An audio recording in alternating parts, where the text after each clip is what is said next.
Rob here at etrailer.com, and today you're going to be taking a look at the Curt T Connector vehicle wiring harness on our 2019 Nissan Frontier.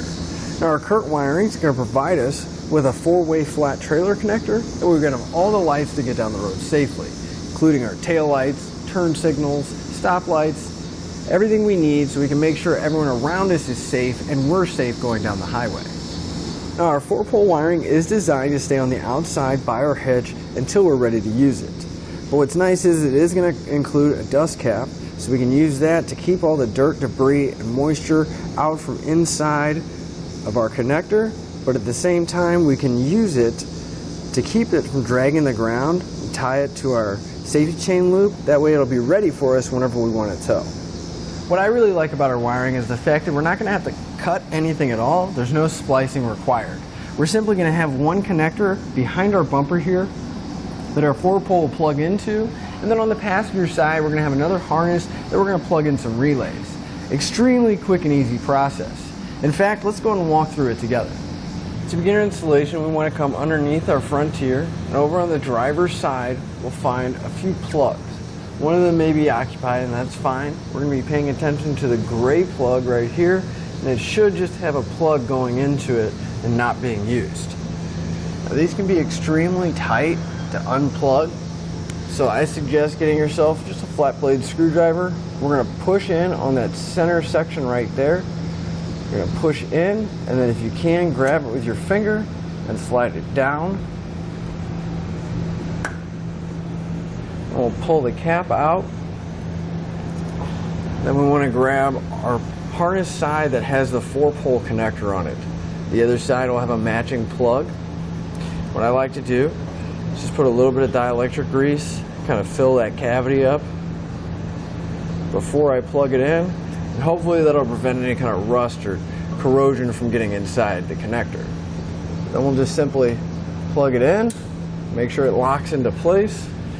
Then we can grab our dust cover, slide it over our 4-pole connector, and then you just want to route your 4-pole wire towards the center of your hedge and tie any excess up with some zip ties.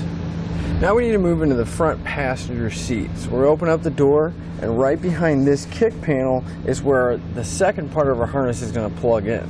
So we need to remove all these panels here. So I'm going to start with the kick panel that connects to the threshold. I'm just going to grab the threshold, start pulling upward until I can get this panel loose, and we can set it aside.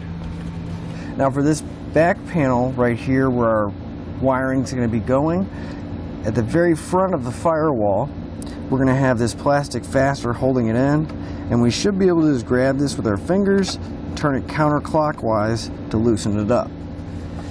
Then we want to grab the panel and we're going to pull outward away from the truck until we can get it loose and get access behind there.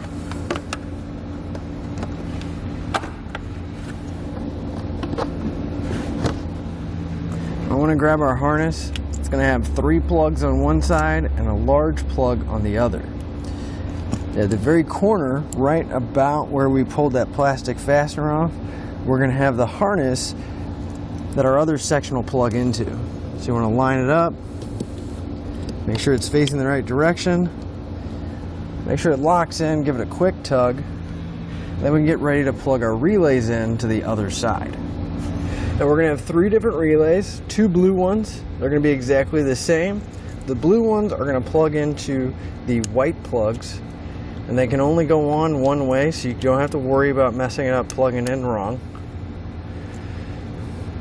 Make sure they lock into place. And then our brown relay will plug into the brown plug. And again, they only go on one way, so if it's not going on, just flip it around, it should go in. Now with these behind here, there is a good chance that these are going to rattle around and make a decent amount of noise. So in our kit, they provide us with this foam tape. I'll remove the backing off of one side. And then what I'm going to do to, one, help the relay stay inside the socket, but also kind of dampen the noise, I'm going to wrap each one of the relays with this foam tape so there's less likely a chance that they're going to rattle around or come loose. They do provide us with 3 pieces, so we have enough to cover each one of our relays. And once you have them all plugged in, we just want to tuck all of our relays and the wiring harness behind this panel where it's not going to interfere. Just want to stay clear of any of the mounting points where that panel goes back into place. But we'll tuck them all back. Then we can reinstall both the kick panels and that threshold panel.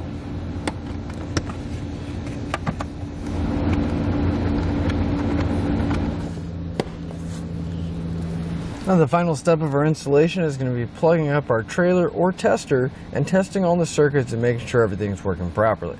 So I went ahead and plugged in my 4-pole tester, and if I turn on my headlights, we can see that my taillight function is working, as well as the left turn signal, the right turn signal, and my brakes. All we have left to do now is hook up to our trailer and hit the road.